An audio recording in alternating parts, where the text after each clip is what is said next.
Hello, everyone. I'm Zane Zog. This is the Zane Zog Show. Lately, I've been talking about Malcolm X and Timothy Leary. I've been saying they're spiritual guides, and I feel it's an emotional thing with me. I'm not a very religious, or I'm not religious. It's an emotional thing. I've always believed spiritual need might be emotional. Who knows? There was something I was going to talk about regarding Malcolm X. I'm not saying which one. I belong to an ethnic minority. I'm an ethnic minority, and I don't normally wear a blonde wig. I'm not pulling it off my head for effect, but well, one reason I wear this blonde wig is I don't photograph all that goddamn well, and I got ugly hair. But no, let's get back to Malcolm X. Uh, Here's what was happening.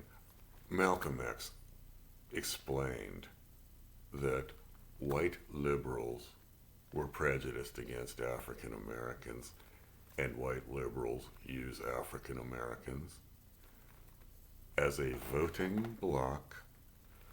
They promise African Americans. Everybody's been yelling. People have been yelling about this forever.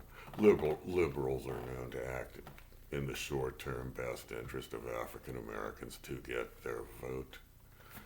Whatever, and of course, as Malcolm X was saying, these are racists. Let's say Malcolm X spoke of white supremacists using and manipulating African Americans. They did it to me. No, actually, the problem I was having personally was I was being harassed, discriminated against, lied to, whatever. I was getting screwed. I'll tell you a little bit of the story. I don't want to labor it. I was a student at a state university in Pennsylvania. It was at the time impossible to prove that liberal and progressive faculty persons were openly racist towards me.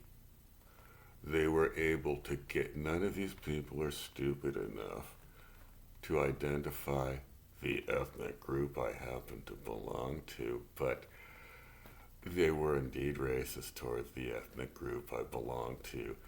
And it was impossible to prove these people, since they don't say outright, I hate your ethnic group. They could perpetrate abuse in one way or other. It was impossible to prove these progressive Edinboro University of Pennsylvania faculty. This happened in the 1980s.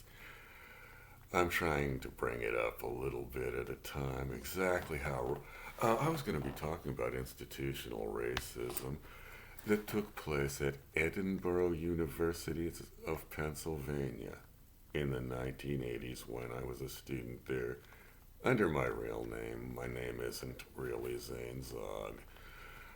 Zane Zog is an internet show or a gimmick I'm doing. Right now, or for the last month, whatever started, I've been talking about Timothy Leary and Malcolm X. Here it's Malcolm X's point.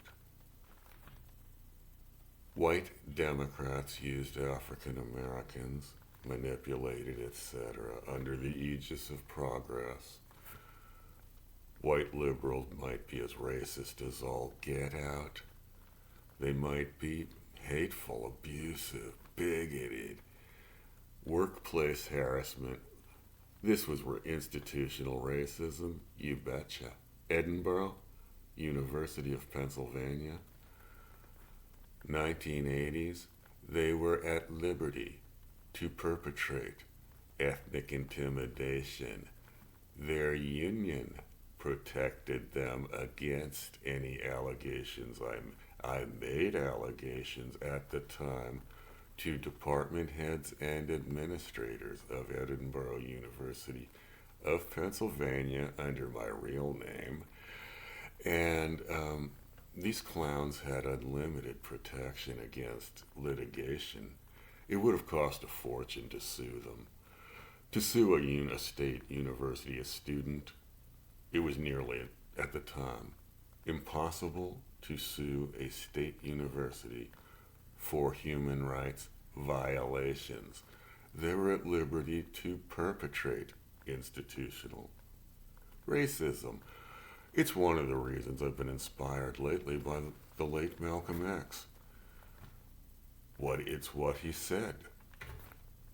White liberals and progressives use the pretext of social justice to perpetrate all kinds of crap. It happened to me. Anyway, thanks for listening. I'm Zane Zog. And that's all the crap you need from me right now. Thanks.